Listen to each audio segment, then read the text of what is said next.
Okay, trigonometric integrals are integrals of trigonometric functions, sines and cosines and such like that. Anyway, if you have an integral that's nothing but sines and cosines multiplied together, and you have several sines, or more than one or more, and only one cosine, you can use u-substitution with u equals to the sine of x.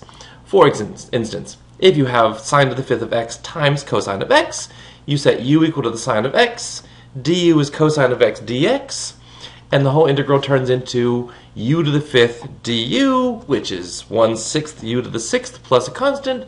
Substitute your u equals sine of x back in, and you're done. 1/6 sine to the sixth power of x plus c. Now, what happens if you have, okay, and similarly, if you had a whole lot of cosines and one sine, you do the same thing. You set u equal to cosine. You don't set the u equal to the sine to the fifth power, because you're not going to have, it's not going to work out. You just set it equal to the sine, so you have some number of sines, you get u to the fifth, and then because you have that one cosine, it comes down. The same trick works if you have several cosines and one sine. Now, if you have several sines and several cosines, and one of the powers is odd, you can use trigonometric identities to get it down to just one.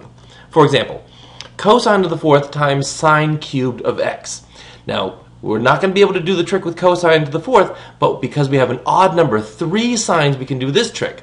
We say sine squared plus cosine squared is 1, so sine squared is 1 minus cosine squared.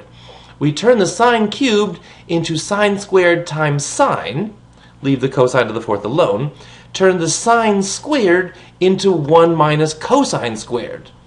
So now we have cosine to the fourth, 1 minus cosine squared. We have a situation where we have a whole lot of cosines and one sine left over.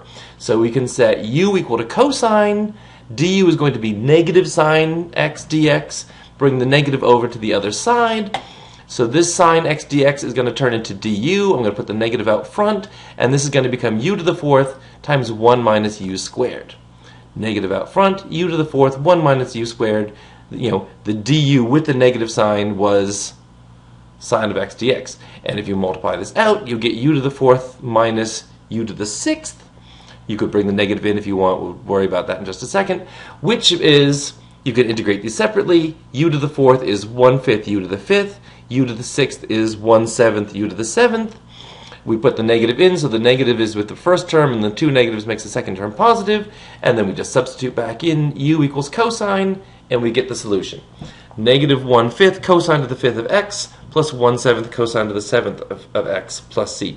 This even works if you only had, say, if we only had sine cubed and we had no cosines at all. We wouldn't have this, but still, the sine squared will turn into 1 minus cosine squared, and so this is gone. We just have 1 minus u squared.